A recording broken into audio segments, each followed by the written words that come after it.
Magandang hapon mga ka-happy hour.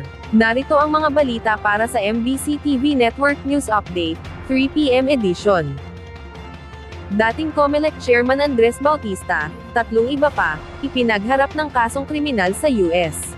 Kinasuhan ng Federal Grand Jury sa US si dating COMELEC Chairman Andres Bautista at tatlong ehekutibo ng Smartmatic, dahil sa bribery at money laundering.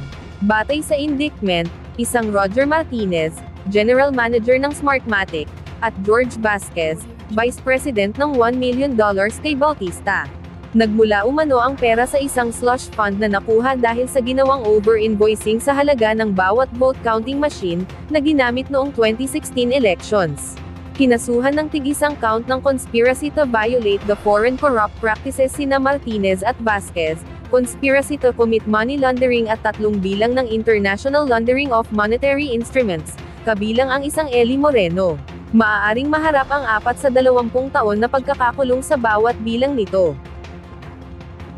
Samantala, magkakaroon ng malaking rollback sa presyo ng mga produktong petrolyo sa susunod na linggo.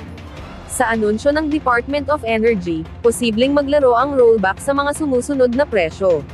2 pesos and 30 centavos hanggang 2 pesos and 50 centavos sa presyo ng gasolina, 1 peso and 90 centavos hanggang 2 pesos and 10 centavos sa produkto ng diesel, at 2 pesos and 35 centavos hanggang 2 pesos and 40 centavos sa kada litro ng kerosene. At yan ang mga balita para sa MBC TV Network News Update, 3 PM edition. Abangan ang mga susunod na balitaan mamaya, para sa 4 PM edition.